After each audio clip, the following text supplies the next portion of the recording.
Continuamos o nosso programa desta terça-feira. Estamos conversando com o professor Emanuel Nunes, economista, está aqui falando com a gente sobre as perspectivas econômicas para 2021. Conversamos já também um pouquinho sobre a economia aqui no nosso município, essas primeiras medidas tomadas pelo prefeito Alisson Bezerra.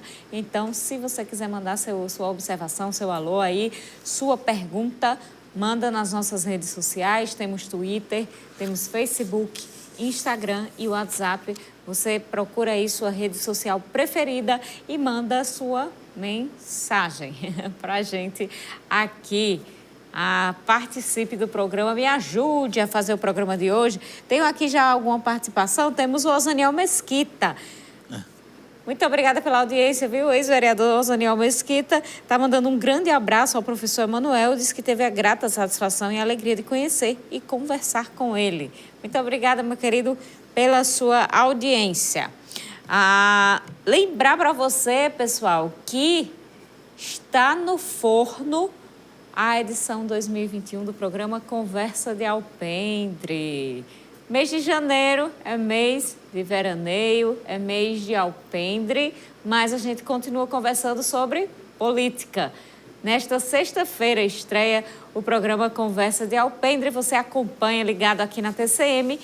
Esse ano vai ser diferente, vai ser no horário do cenário político. Então, sexta-feira, 7h25 da noite, você liga a sua TV e vai acompanhar a gente nos alpendres aí, conversando sobre política com uma série de convidados especiais para essa edição 2021 de início de gestão, início de legislaturas nas câmaras municipais. Então, fica ligado, quando for na quinta-feira eu trago aí as imagens para você ficar com expectativa maior ainda. E lembrando também, pessoal, estava dando uma olhadinha hoje, achei tudo tão tranquilo, não teve nenhuma polêmica hoje, nenhuma grande promoção aí da Prefeitura de Mossoró sobre ações. As redes sociais do prefeito Alisson Bezerra estão mais tranquilas. A questão ontem da discussão com a ex-prefeita Rosalba Ciarline parece que se acalmou hoje. Nas redes sociais do prefeito, somente aí reuniões com pastas específicas como a educação para tomar pé da situação. Então, nós esperamos em breve aqui, já fizemos o convite, esperamos receber o secretariado aí da nova gestão para falar dos planos iniciais, das principais necessidades de cada uma das áreas aqui do nosso município de Mossoró. Então, você já sabe, fica ligado com a gente que você vai saber tudo o que acontece, tudo que está sendo pensado, planejado e estudado também para o município, para o nosso estado e para o nosso país. Voltando aqui, nosso bate-papo com o professor Emanuel Nunes, economista que está aqui com a gente. Voltando para a questão nacional, a gente falou no início do programa sobre a Covid, os riscos da Covid, como está a situação aqui e o que é que a gente espera aí para os próximos 15 dias, porque não é nada animador de acordo com o que nós tivemos, o que nós vimos aí nas festas de virada de ano. Isso influencia na economia, professor? Totalmente, né? A própria crise, né, de saúde, né, a crise sanitária, ela já tem aprofundado uma estagnação econômica. E a conduta, né, de países ou de regiões que expressam, o que a gente viu, por exemplo, no final de semana, no final de ano, em lugares como Tibau do Sul, em Pipa, ou São Miguel do Gostoso, isso impacta negativamente. Até mesmo a lógica, por exemplo, de uma cadeia importantíssima do nosso estado, e de Mossoró também, mas do nosso estado como o turismo, o país inteiro e até mesmo o mundo, né, chegaram a perceber que roteiros, né, turísticos de extrema importância, como é Pipa e São Miguel do Gostoso, deram um mau exemplo. Isso, a ansiedade de ganhar, talvez de maneira imediata, possa cobrar um preço muito alto negativamente para o futuro. A economia ela é uma lógica de causa e efeito, né? Qualquer comando que se dá, ele pode ter efeito negativo ou positivo. Um comando mal dado pode dar uma tragédia muito grande como resultado. Então, a própria lógica de como a população passou, ou parte dela, né, a se comportar, gera necessidade, como a gente está vendo, de uma nova fase de lockdown. Cria uma nova fase de isolamento e de paralisação de atividades essenciais. Então, tem coisas, né, que essa própria lógica de como você se comportar diante da pandemia, isso reflete automaticamente na economia. A lógica de ignorar, né, a questão da pandemia, isso tem colocado o Brasil como uma das nações mais de encontro à dinâmica mundial. Até mesmo que a gente está percebendo, o Brasil sempre foi, eu lembro, eu era criança na década de 70 ainda, quando tomei vacina, aquela vacina no braço, que até hoje eu tenho a marca. Quase que arrancava o braço, era uma pistola que rompia a pele para poder... Né? Era algo, o Brasil sempre foi um país conhecido há muito tempo por apoiar a vacinação, campanhas de vacinação. A poliomielite é um exemplo, né, das campanhas, né, que se teve todo o tempo numa lógica altamente irregular e numa euforia muito grande. Hoje a gente está vendo uma pandemia como o coronavírus, uma situação de extrema incerteza ou caótica, onde você está vendo mais de 50 países do mundo já iniciando, já para a segunda fase de vacinação, e o Brasil sem sequer nenhum sinal de nada, apenas previsões muito vazias, né, sem ter nada garantido para o curto prazo. Isso tudo influencia diretamente em quem vai querer investir ou quem vai querer apostar em um país que nada contra todo um mar mundial. A gente percebe países, até mesmo como os Estados Unidos, onde o Donald Trump tinha uma lógica negacionista, ele sai deixando o país sendo vacinado já na segunda fase agora. Ele negava, mas as próprias instituições americanas tiveram o poder de enquadrá-lo a ponto de ele ter que fazer isso. Não foi uma questão que ele quis, ele foi forçado a fazer. Os americanos, os ingleses, vários países do mundo, mais de 50, e nós aqui ainda sem nenhum tipo, vários vizinhos nossos começando e nós não.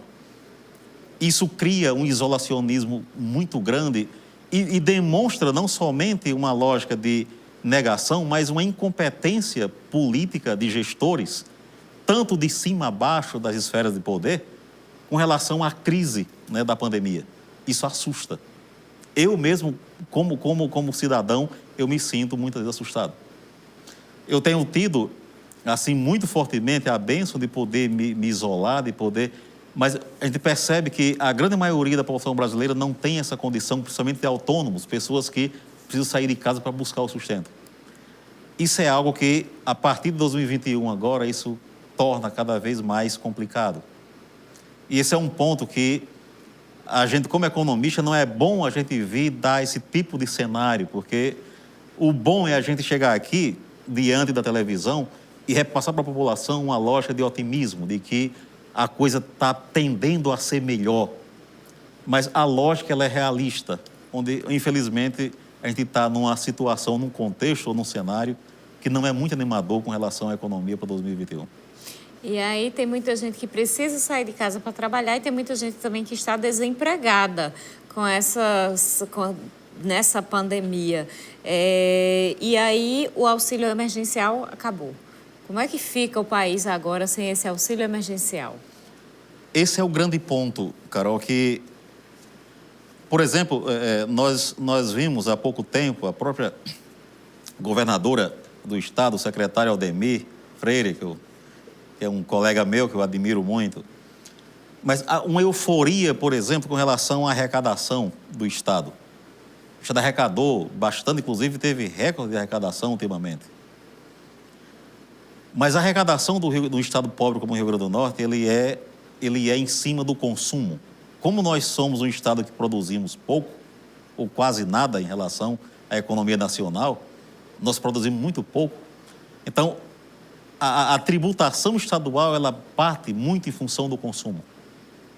Então, o auxílio emergencial ativou o consumo no Rio Grande do Norte, assim como no Nordeste, como no Brasil inteiro, a ponto do país ter recordes, né, de de arrecadação de tributos, a ponto disso dar um fôlego fiscal ao Rio Grande do Norte, como outros estados do país.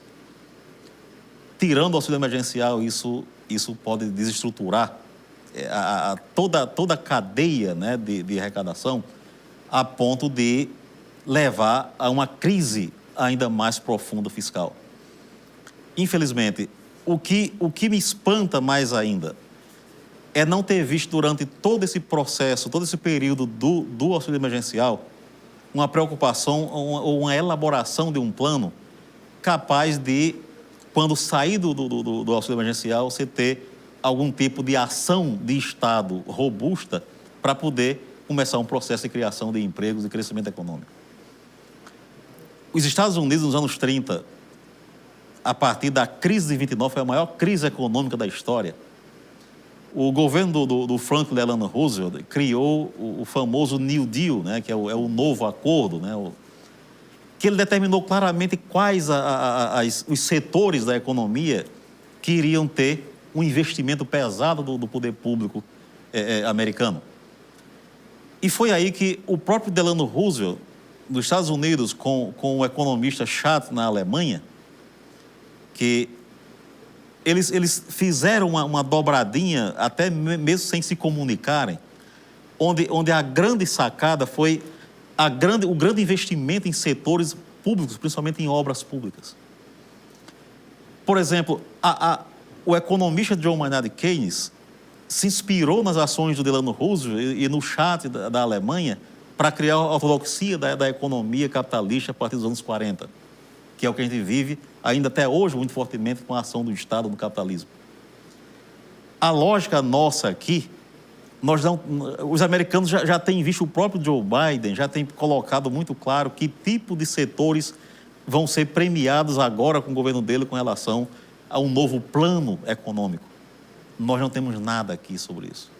A gente tem aqui algumas participações, pessoal de casa. Temos Luiz Aires, eu vou trazer, prometi, mas amanhã eu cumpro, viu? Essa sua questão do Hospital da Mulher realmente passou pelo sentido. A gente tem a Maria, que diz que hoje teve pacote de exonerações dos comissionados da Prefeitura, porém, gestantes como eu também foram exonerados, mesmo o STF reconhecendo o direito da gestante, mesmo em cargo de comissão. Já tinha ouvido falar nessa questão, Maria, é uma pena. Vamos questionar a Prefeitura em relação a isso. A gente tem aqui A gente tem muita participação, temos A pessoa não se identificou, mas disse é muito boa a conversa com o professor Emanuel Nunes, produtiva e esclarecedora, muito obrigada. Temos também aqui professor Amélia Diógenes. Professor Emanuel, o decreto de calamidade econômica da Prefeitura atinge processos contra a Prefeitura, mesmo que esses processos sejam de direitos adquiridos e danos morais e criminais? Não, isso aí não. Isso aí é altamente protegido. Um decreto como esse, ele não mexe nesse tipo de direito garantido. Direito garantido é direito garantido e quem o tem pode ficar altamente tranquilo quanto a isso. Não mexe de forma alguma. A gente tem aqui a Neide do Costa Silva, ela diz, esses decretos comprometem pagamentos em atraso de funcionários? Em alguns momentos, sim. Né? Até pelo fato do decreto, ele, como eu falei no início, de blindar o gestor, né? Para que ele tenha um espaço de manobra para buscar meios para poder cumprir isso daí. Tá? Até mesmo dívidas com fornecedores, a pressão externa ela é aliviada ou ela é relativizada a partir de um decreto de calamidade.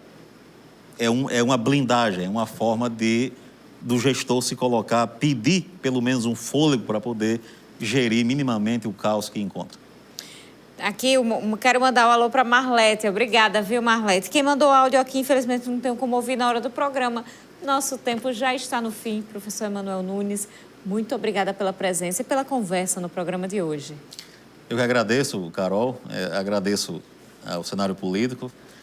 É um programa que eu assisto desde o primeiro Cenário Político que vocês fizeram, né, e que tenho uma admiração enorme, tanto por você como por Volnúvio e pelo trabalho que vocês fazem na TCM. Tá? Muito obrigado. Muito obrigada, fico muito honrada com essas palavras, viu, pela audiência também, professor. Gratidão, seja sempre bem-vindo. E você, muito obrigada pela audiência, pela companhia no programa de hoje. Amanhã a gente se encontra novamente, 7h25 da noite, ao vivo, aqui na TCM HD. Tenha uma boa noite e até lá.